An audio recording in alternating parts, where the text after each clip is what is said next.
All right, so we're back for an update on the dad shred. I've started to call it that now. I think it's kind of a cool name. Let's see how far we can take this. I actually want to get sub 8%. So on track to start doing that. I'm going to go through some of my results today, talk about some of the progress, some of the things that are actually in my mind.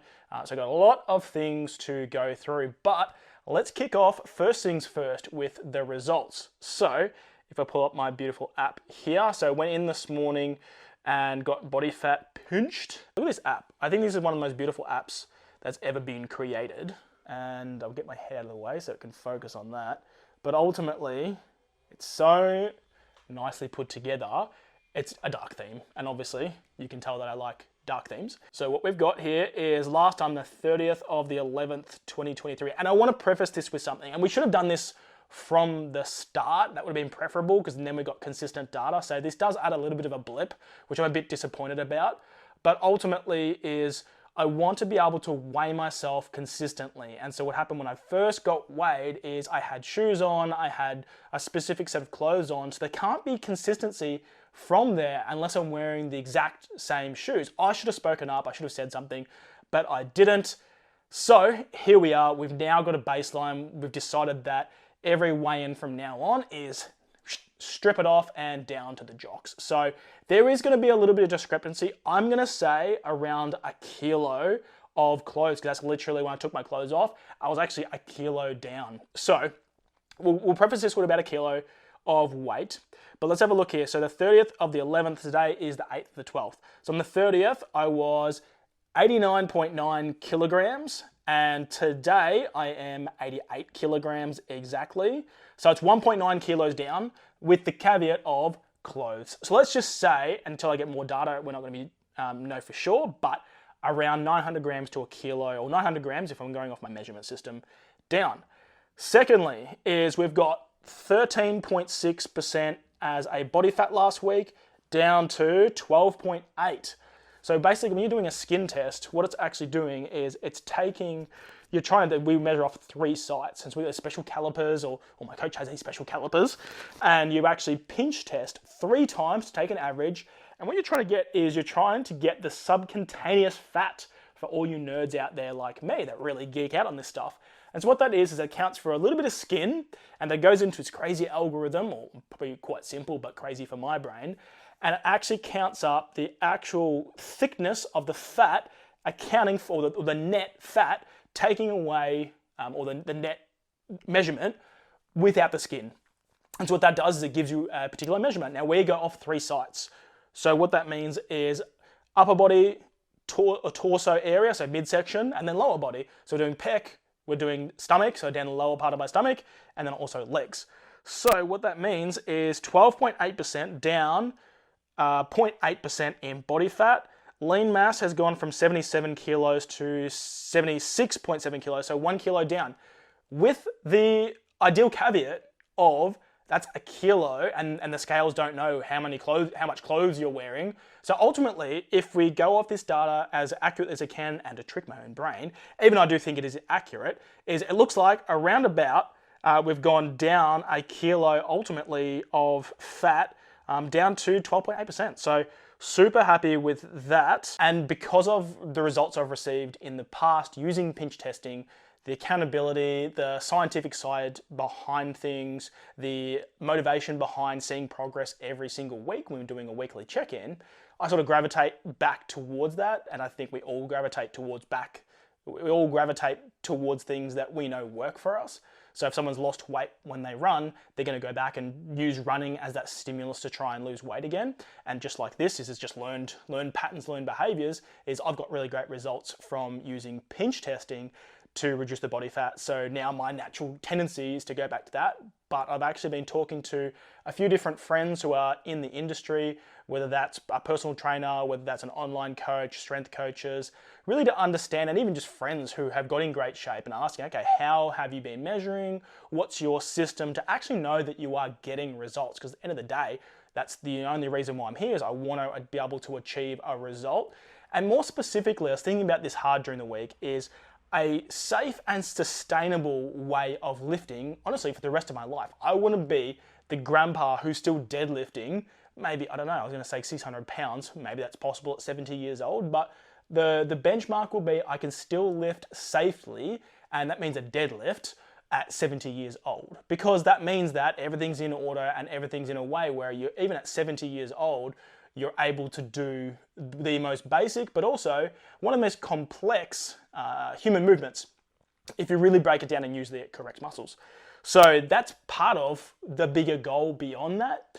But for right now, it's okay, let's lean down. Let's actually see some abs and find out how far I can actually take this. I don't want bulging veins, and I don't want that look, but I want a lean, athletic look. And so what we're really talking about here is getting down to sub 8% body fat. That is the goal, so sub 8. And I think I can do it, but it does take measurement. So I know that pinch testing works for me and my personality, but I really want to work on, especially in 2024, is really work on some of those. In a way, it's a limiting belief, is that's the only way that I can ultimately get results, but I want to be able to shatter that. And I've thought about different options on how that can actually work, whether it is a different system that can work just as well. I'm not 100% sure yet, but I would say I'm open to learning about different methods and learning about different ways on being able to measure progress. I'm a lifelong constant learner. What's going to get me there the fastest and the most sustainable is what's going to be most important in my criteria. So the thing about this week is I actually got to see my physio, I call him the maestro. He's absolutely unbelievable. Shout out to Shant. And what is really good, he's had a whole bunch of injuries from being in the military for I think close to a decade. Got out, learned that he destroyed his entire body, and he just went on this crazy learning journey on how to actually rehab himself, and then worked out that he could actually help other people. And so he's been able to help athletes and Olympians and all these individuals be able to get back to doing what they love. And so I've been seeing Shant around about six to 8, maybe even 10 months now for different things that pop up as they naturally do in this type of, I'll call it a sport, but really for me it's an activity. And so what happens is he was actually in Brisbane, and so he said, hey mate, come out here. I'd like to see you in person, because all this time we've actually just been doing virtual appointments. And as crazy as that sounds, we've been able to get some pretty insane results from a physiospective and pain reduction point for some of these crazy, weird kind of injuries that I've got going on. And we've been able to really rehab a lot of that stuff, but it does mean heading back to zero in some of the big lifts and relearning. I would have thought this was a crazy kind of wake-up call. I would have thought, 16 years into my journey, like, I'm fucking so weak. Like, realistically, in the grand scheme of someone lifting for 16 years, and it's not just all about strength, because there's so many other elements of what it's been able to do for me. But if you purely, objectively just look at the strength, not that great. But I'm willing to learn, as I've got that growth mindset now. It's taken me 35 years to really get on top of this, and you do not lift like you do when you're 22, 24, when you're 35, but I've been able to really feel good in my body, and that's been a large result of some of the work that I've been doing with Shant. So what we did on Thursday is I actually got to see him in the flesh, in person, and he was really just performing an assessment, and we got clear on a few things.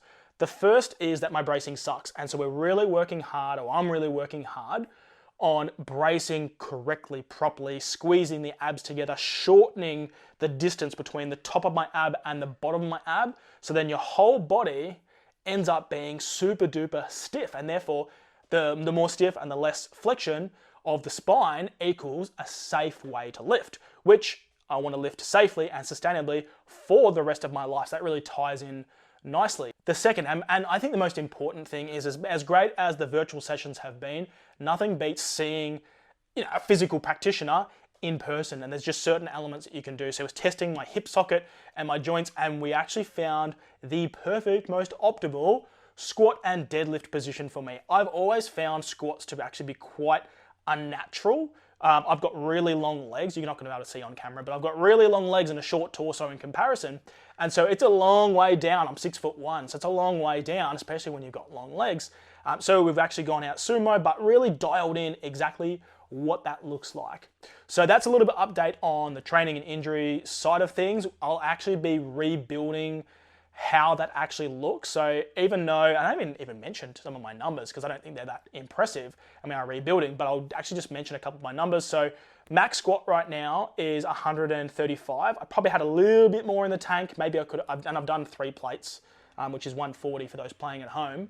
I've done that before, but not optimally, but when I was doing my testing 3 weeks ago, 135 kilo squat, 115 kilo bench, and then the deadlift was 180 kilos safely. And I could have probably taken that up, but we want to be smart about these things and, again, lift for life. So what it does mean, though, is while I'm rehabbing these injuries, look, there's no point trying to hit the ball out of the park with getting crazy big numbers on a consistent basis, because that's actually how I fucked myself up, which is not a safe, which isn't a long-term solution for what I'm doing. So I'm going to dial back all the numbers. I'm not going to go out there and try and lift crazy numbers. What this next phase is about skill acquisition. And I heard this really great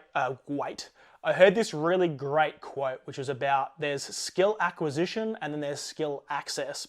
And right now we're in a skill acquisition phase. So I'm really dialing how my body moves so that my brain can tell my muscles, the exact muscles, when to fire. You don't want to practice on 150 kilos. You want to practice on 60, 70, 80 kilos and really dial in what that looks like. So that's a couple of rules around that. The first is nothing over 3 reps for squatting or deadlifting.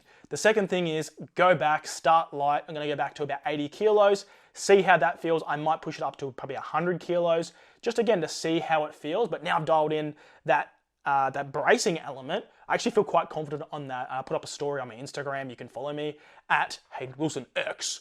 I thought that was kind of cool. On what a good brace actually looks like. Shant took the video for me. So looking forward to really seeing how that feels in the field. And apart from that, the next week is no change to nutrition. So we're staying at 2487 calories. See how that goes. I mentioned my hunger levels through this week. I reckon I was about 6 out of 10 in terms of hunger, but I'm able to sort of curb that off. It's not a really big deal at the moment. Over the next week, 2 weeks, and coming into Christmas, we're actually going to dial it in and get really, I think that I can probably get to sub 10, fingers crossed, maybe like sub 11, which is still, that's a 1.8% loss in the next 3 to 4 weeks. But I'm hoping before Christmas, before New Year's, I'm able to crack into that as part of my goal. So hopefully that can happen and I'll be able to lean out even more and continue on the dad shred, because I want to show everyone out there that it's absolutely possible, that you can do it too. It just takes a little bit of experimentation to do it. And for us older guys, it does take a little bit of patience, a little bit of doing things differently to what you may have been used to when you're 21 or 22.